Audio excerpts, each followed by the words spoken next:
Buenas tardes, dar las gracias a la organización y la enhorabuena también al resto de ponentes. Y bueno, yo vengo aquí hoy a hablar de las viviendas para los trabajadores del cerco industrial de Peñarroya Plonuevo y su incidencia en la formación de la nueva ciudad. Peñarroya es un municipio que se encuentra situado en el Alto Valle del Guadiato, dentro de la provincia de Córdoba. Es un valle que está formado por 11 municipios, de los cuales Peñarroya es el núcleo de mayor población. Es una comarca caracterizada por la actividad minera a través de varios yacimientos encontrados de la época prehistórica, pasando por la época romana. Y para hablar de Peñarroya tenemos que hablar de la aparición del cerco industrial. En este plano de 1789 de Francisco de la Garza se ve el vacío que posteriormente ocupará el cerco industrial y cómo se denomina a unas casitas que hay en las faldas de un peñón que se denomina como Cortijo de Peñarroya, y considerándose una aldea del municipio colindante de Belmez. En 1777 se encuentran las primeras minas de carbón por José Simón de Lillo, cerca del arroyo de la Hontanilla, pero se explotan muy poquito tiempo debido a la precariedad de los medios. Posteriormente, es a comienzos del siglo XIX, cuando llegan empresas de procedencia francesa interesadas en extraer los minerales de la Sierra de los Santos dentro del término municipal de Fontevejuna y Belmez, ya que Peñarroya aún no existía, y comienza el interés en el carbón para el funcionamiento de los ferrocarriles. En 1881 se crea la Sociedad Minera y Metalúrgica de Peñarroya y es cuando se construye la primera fundición de plomo en el centro geográfico de los terrenos que posteriormente ocupará el cerco industrial. Aquí podéis ver cómo en tan solo 2 décadas se colmata todo el espacio industrial. En el primer plano, que es de 1890, aparece únicamente la fundición y unas pequeñas construcciones al sur dedicadas a derivados del carbón. Y en esta panorámica de 1910 pues ya aparece todo el espacio industrial colmatado. Estas son las diferentes áreas que componen el cerco industrial y esta ya es una imagen al sur de principios del siglo XX.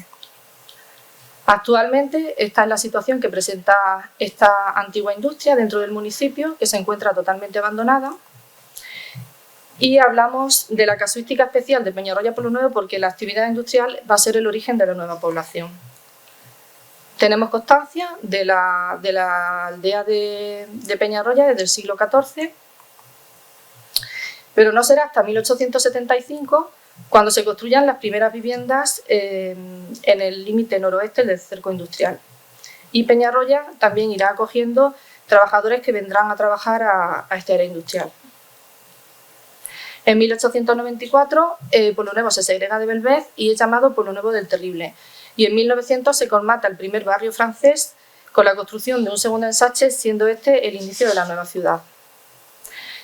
El municipio va a crecer a partir de ese barrio francés, en torno a una plaza, la Plaza Santa Bárbara, y se va a desarrollar en una retícula de viviendas entre medianerías de 1 y 2 plantas. Se ha hecho un estudio de formación de crecimiento de la ciudad y vemos cómo en el año 1918 la trama se extiende hasta el límite físico marcado por el recorrido del ferrocarril de vía estrecha.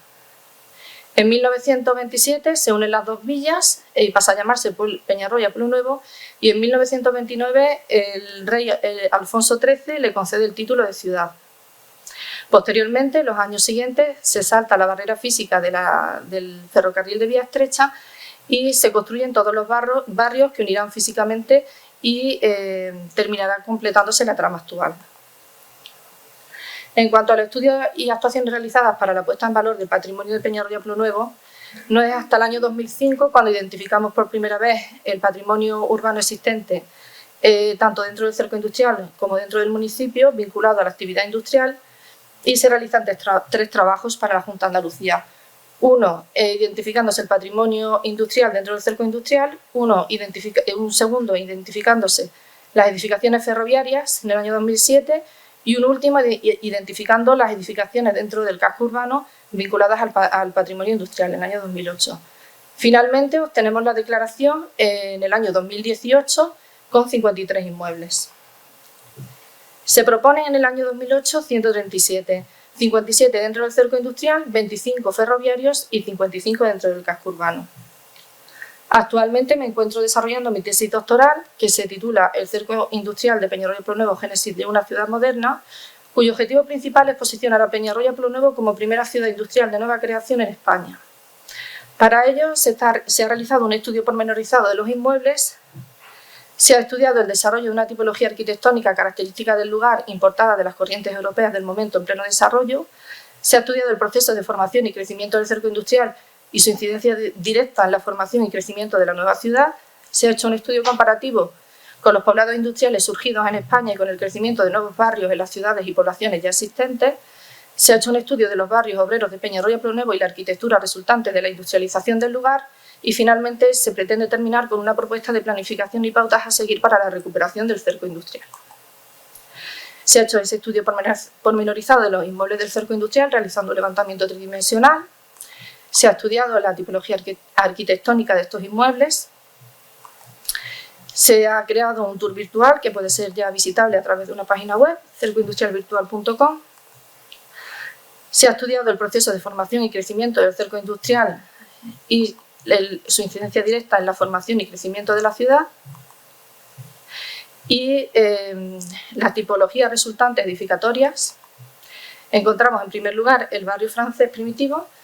Bueno, el barrio francés que presenta dos variantes, o sea, tenemos el barrio francés primitivo y el ensanche. Este barrio francés se compone de viviendas exentas, de tipología de ciudad-jardín, donde la vegetación va a tener gran importancia para contrarrestar los efectos nocivos de la industrialización, sobre todo por su gran proximidad al área industrial. Van a convivir con chozos muy precarios para las clases más humildes, que muchos de ellos se encontrarán incluso dentro del cerco industrial y otros se situarán en el lado opuesto, en el vértice este del cerco industrial, y que perdurarán hasta 1930. De este barrio francés encontramos dos variantes dentro del barrio francés primitivo. Son viviendas desarrolladas entre 1.200, en parcelas muy amplias, entre 1.200 y 2.400 metros cuadrados, con viviendas con una superficie construida entre 300 y 400 metros cuadrados.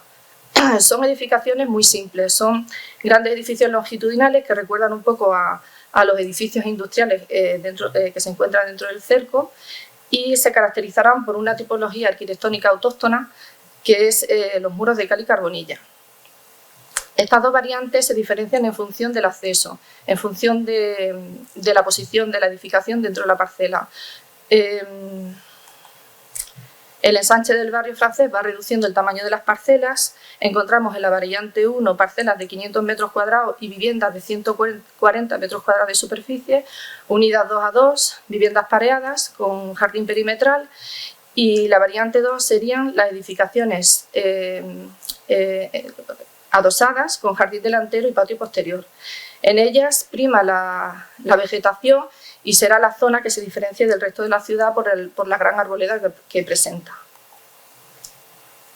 Posteriormente se desarrolla la trama urbana, se crecen las edificaciones entre medianerías al norte de la Plaza Santa Bárbara, entre 1 y 2 plantas. En 1910 se construye por la Sociedad Minera y Metalúrgica el barrio obrero Los Cuarteles, que son viviendas en parcelas de 120 metros cuadrados y viviendas desarrolladas en una sola planta de 60 metros cuadrados en 2 crujías. Casas baratas de 1929, en parcelas de 150 metros cuadrados y viviendas desarrolladas en L en una sola planta de 90 metros cuadrados. Presentan jardín delantero y van unidas en un módulo de 4 viviendas formando una especie de edificación en cruz. Posteriormente se construye el barrio de La Gotera en 1940 con parcelas muy amplias de 260 metros cuadrados y viviendas en 2 crujías en una sola planta de 85 metros cuadrados. Y finalmente el barrio José García Fuentes de 1965 que se construye para los trabajadores de Encasur, que fue la empresa que explotó las minas después de que desapareciera la Sociedad Minera y Metalúrgica de Peñarroya, en parcelas muy pequeñas de 80 metros cuadrados y viviendas en 2 plantas de 35 metros cuadrados por planta. El resto de barrios completarán la trama urbana desde 1980 hasta el año 2000 y bueno, serán viviendas en parcelas de unos 120 metros cuadrados con viviendas en 2 plantas de 90 metros cuadrados construidas. Este estudio tiene una parte que es la puesta en valor de los sistemas constructivos autóctonos, los muros de ladrillo de cal y carbonilla. A través de un estudio de 326 viviendas en Pueblo Nuevo, a través de obras realizadas en ellas y de 130 en el área de Peñarroya, encontramos estos sistemas constructivos que se inician por la Sociedad Minera y Metalúrgica de Peñarroya y se experimentan inicialmente en las tapias divisorias del cerco industrial. Posteriormente se experimentarán en edificaciones y naves de carácter secundario y finalmente las encontraremos en edificios tan importantes como la central térmica, que se desarrolla íntegramente en muros de cal y carbonilla, tanto en cimentación como en muros de carga. También encontraremos otros sistemas constructivos característicos que son los ladrillos negros de Peñarroya, que son también ladrillos de carbonilla, y estos sistemas constructivos se trasladan a la arquitectura residencial. Aquí vemos los ejemplos de estas técnicas en obras realizadas en las viviendas del barrio francés. Aquí podéis ver un ejemplo de esos muros de carbonilla en viviendas de la trama entre Medianería, al norte de la Plaza Santa Bárbara. Esta es la parte más próxima. Aquí podéis ver las obras que reflejan esos muros de carga de cal y carbonilla y las pilastras intermedias de ladrillo. Edificaciones más al norte, también de entre medianerías de una sola planta, conforme se van alejando, presentan en su mayoría una sola planta. Encontramos también en esas obras los muros de carbonilla. En las viviendas de los cuarteles, creada por la sociedad en 1910, también volvemos a encontrar la misma técnica constructiva. En casas baratas también la encontramos en el barrio de La Gotera, que se trata también de dos crujías realizadas con muros de carga de cal y carbonilla y una pilastra intermedia de ladrillo de carbonilla, y finalmente el barrio de los Maestros. Y vemos también, hemos comprobado cómo esa técnica constructiva también se emplea dentro de los edificios y equipamientos de uso público, como la Casa Social, el Círculo Franco-Español, el Colegio Francés y Español, las construcciones del barrio de la Estación, la dirección de la Sociedad Minera y Metalúrgica de Peñarroya, el Ayuntamiento, el Casino del Terrible, los teatros, los antiguos lavaderos públicos, actual iglesia de San Miguel en el barrio del Cerro y la iglesia de San Bernardino. Y esta es la imagen que convive en la visión urbana de la ciudad, donde está presente siempre esta técnica constructiva. Y bueno, lo que se pretende es un poco poner el valor este sistema constructivo como una técnica pionera en construcción sostenible promovida por la Sociedad Minera y Metalúrgica de Peñarroya.